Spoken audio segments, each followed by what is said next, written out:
సుమన్ టీవీలో మీ business promotions కోసం ఈ కింది నెంబర్ను సంప్రదించగలరు.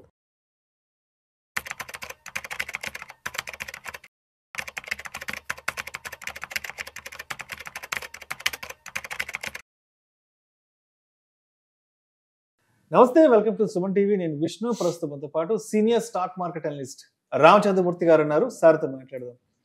సార్, రామచంద్రమూర్తి గారు నమస్తే. సార్ నమస్తే విష్ణు గారు. Welcome to Suman TV. Thank you అండి. ఎస్, రామచంద్రమూర్తి గారు, ఇవాళ మార్కెట్ క్లోజింగ్ ఎక్కడ చూద్దాం. 8 డిసెంబర్ మండే ఇవాళ. సెన్సెక్స్ విషయానికి వస్తే 609 పాయింట్ల నష్టంతో 85,102 వద్ద క్లోజ్ అయింది.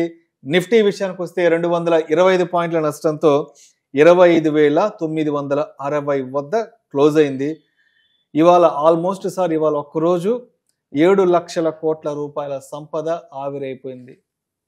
ఇవాళ సోమవారం నాడు మార్కెట్ భారీ నష్టాలను చవి చూడాల్సి వచ్చింది. ఎందుకంటారు ఇవాళ ఇంతటి తీవ్ర నష్టాలను అటు ఇన్వెస్టర్లు ఎదుర్కొంటున్నారు, ఇటు మార్కెట్లు ఎదుర్కొంటున్నాయి? ఏంటి అసలు మేజర్ రీజన్స్ ఏంటి ఇంత పెద్ద ఫాల్ కి అసలు ఇవాళ? యాక్చువల్గా సార్ ఇవాళ ఫాల్ చెప్పాలంటే లాస్ట్ వీక్ ఆల్ టైమ్ హైకి వెళ్ళింది మార్కెట్. సో 26,270 అంతకు ముందు వెళ్ళింది. సో అది బ్రేక్ అయింది.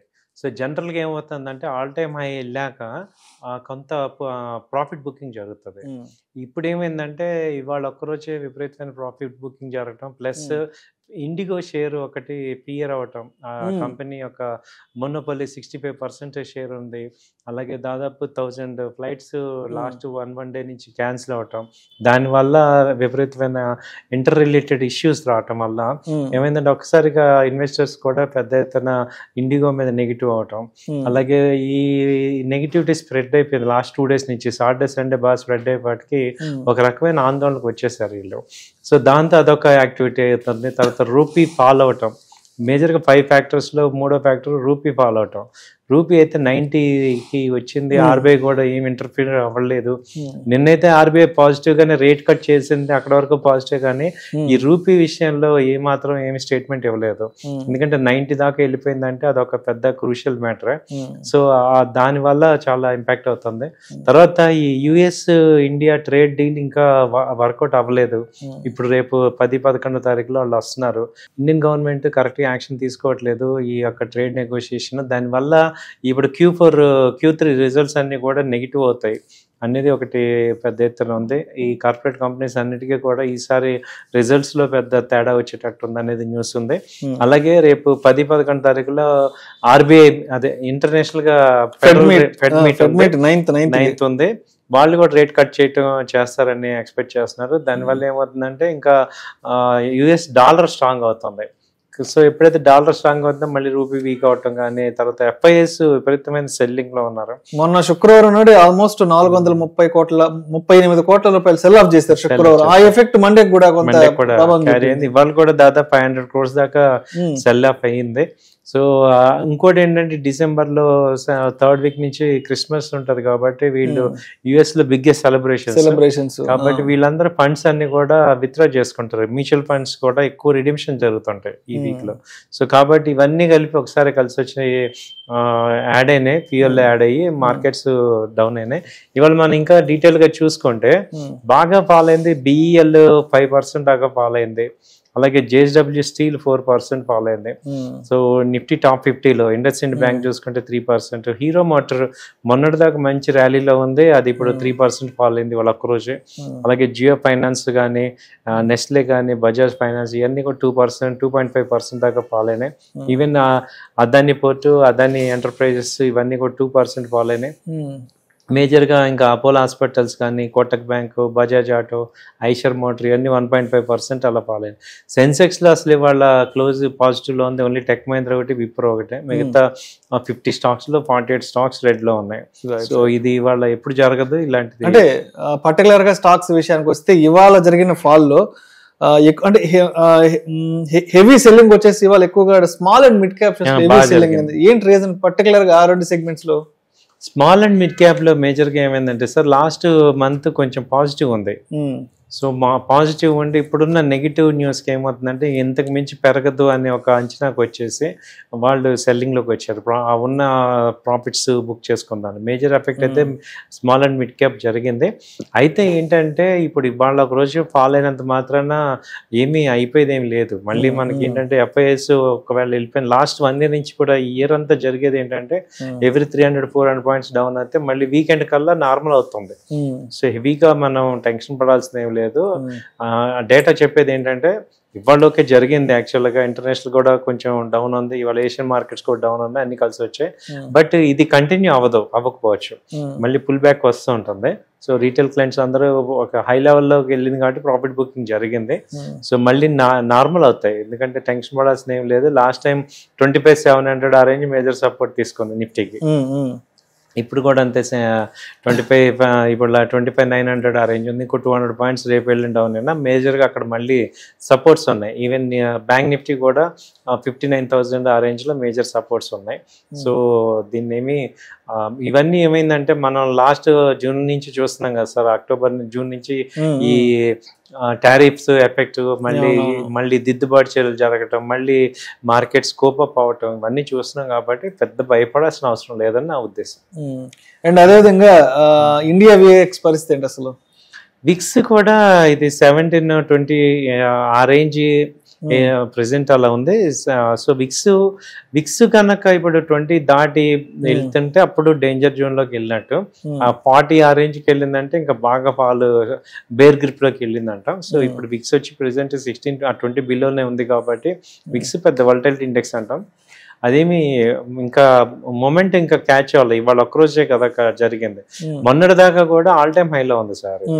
సో న్యాచురల్ గా ఏంటంటే 1-2 weeks అయ్యాక కానీ మనం మార్కెట్ ని అనలైజ్ చేయలేము, ఇది బేరిష్ లోకి వచ్చిందా, ప్రాఫిట్ బుకింగ్ లేకపోతే బై అండ్ డిప్స్ ర్యాలీ అనేది. ప్రెసెంట్ ఈ వీకెండ్ వరకు చూసుకుంటే మళ్ళీ ఇక్కడ కనుక సపోర్ట్ తీసుకొని రైజ్ అయితే నార్మలైజ్ అవుతుంది. రైట్. అయితే లాస్ట్ ఒక 3-4 days నుంచి అంటే ఇండియాలో ఎక్కువగా ప్రముఖంగా మాట్లాడుకుంటున్న అంశం ఏంటంటే డాలర్ బాగా స్ట్రెంథన్ అవుతుంది, రూపీ ఫాల్. దీనికి సంబంధించి సామాజిక మాధ్యమాలలో సోషల్ మీడియాలో కూడా చాలా మంది గవర్నమెంట్ ని కూడా ఎత్తు చూపుతున్నారు. ఎస్, గవర్నమెంట్ సరైన చర్యలు లేకపోవడం వల్ల బయట దేశాలలో డాలర్ స్ట్రెంథన్ అవుతుంది, ఇక్కడ రూపీ ఫాల్ అవుతుంది కూడా. సో ఏంటంటే మేజర్ ఎఫెక్ట్స్ ఏమున్నాయి అక్కడ డాలర్ స్ట్రెంథన్ అవ్వడానికి, ఇక్కడ రూపీ ఫాల్ అవ్వడానికి? అసలు ఎగ్జాక్ట్ సార్, ఇది మెయిన్ క్వశ్చన్. అంతకు ముందుకి ఇప్పటికీ ఈ థింకింగ్లో మనం కొంత మార్పు రావాల్సి వస్తుంది. ఎందుకంటే ఒకప్పుడు డాలర్ వీక్ అయిపోతే ఇండియా మార్కెట్ తుడిచిపెట్టుకుపోతుంది. ఇవాళ ఆ సిచ్యుయేషన్ అలా లేదు. ఎందుకంటే ఇప్పుడు మనకి జూన్లోనే చెప్పారు ఆయన 50% టారిఫ్ ఎక్స్ట్రా వేశారు కాబట్టి యుఎస్కి ఎక్స్పోర్ట్స్ $85 billion ఎక్స్పోర్ట్ ఆగిపోయింది. సో ఇంపోర్ట్స్ మనం చేసుకోవాల్సి వస్తుంది. మేజర్ ఇంపోర్ట్స్ మనకి గోల్డ్, క్రూడ్. సో క్రూడ్ని మనం రష్యా నుంచి మనం తెచ్చుకుంటున్నాము, రష్యన్ కరెన్సీలో కానీ రూపీలో కానీ తెచ్చుకుంటున్నాం కాబట్టి క్రూడ్ మీద డాలర్ ఇంపాక్ట్ తగ్గిపోయింది. ఓన్లీ గోల్డ్ మీద కొంత ఇంపాక్ట్ ఉంది. తర్వాత మనకి డాలర్స్ వచ్చే ఏమున్నాయని చూసుకుంటే ఇంపోర్ట్స్లో ఐటీ కంపెనీస్ ఉన్నాయి, అవి పెద్ద పెర్ఫార్మెన్స్ రావట్లేదు. రెండోది ఎన్ఆర్ఐస్ మనకి ఇన్ఫ్లో చేయటం డాలర్స్, సో అది కూడా ఇప్పుడు తగ్గిపోయింది, ఎందుకంటే అక్కడ వాళ్ళకే సరిగ్గా పే లేదు. సో 3 ఆప్షన్ ఎఫ్ఐఎస్ ఇన్వెస్ట్ చేయటం, సో అది చేయట్లా. కాబట్టి 3 యాంగిల్స్ లో ఎక్కడి నుంచి కూడా మనకి డాలర్స్ రావట్లేదు కాబట్టి మనకి డాలర్ ఖచ్చితంగా వీక్ అవుతుంది. ఇది ఫండమెంటల్ గా జరుగుతుంది. గవర్నమెంట్ ఏం చేస్తుందంటే రిమైనింగ్ 100 countries తో డీల్ చేస్తుంది విత్ దేర్ కరెన్సీ. మొన్న సౌదీతో చేసాము, అలాగే యూకేతో చేసాము, జపాన్తో చేసాము, చైనాతో చేసాము. సో ఇప్పుడు ఈ $85 billion ఏదైతే మన యొక్క మన యుఎస్ కి మనం ఏదైతే పంపిస్తున్నామో అది వేరే కంట్రీస్ తో సబ్స్టిట్యూట్ చేస్తున్నాం.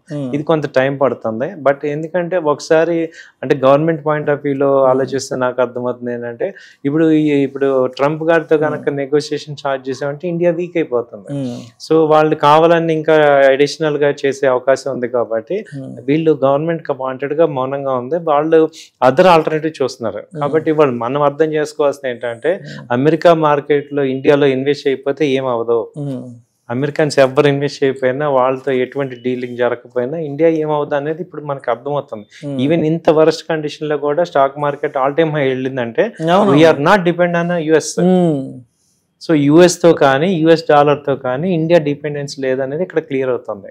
కాబట్టి ఇంతకు ముందు ఏంటి, అదే 4 years 3 years బ్యాక్ అసలు వణికిపోయే పరిస్థితి. అసలు మనకి చాలా ఎక్స్పోర్ట్స్ కానీ అంతా కానీ యుఎస్తోనే డీలింగ్ ఉంది.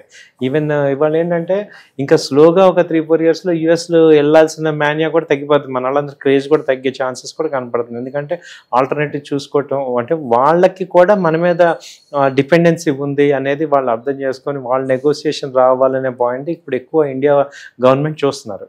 ఈవెన్ ఏమవుతుంది, లాస్ట్ 10 times నుంచి కూడా ట్రంప్ యుద్ధాన్ని నేనే ఆపాను అని ఇంటర్నేషనల్ గా ఇండియాని తగ్గించే చర్యలు చేస్తున్నారు. సో ఇప్పుడు ఇంటిగ్రిటీ పాయింట్ ఆఫ్ వ్యూకి వచ్చినప్పుడు నెక్ టు నెక్ తేల్చుకోవాల్సిన పరిస్థితుల్లో ఇక్కడ ఇండియా డీల్ చేస్తుంది. చాలా టఫ్ సిచ్యుయేషన్ లో మనం ఇండియా వరల్డ్ మీద ఉంది.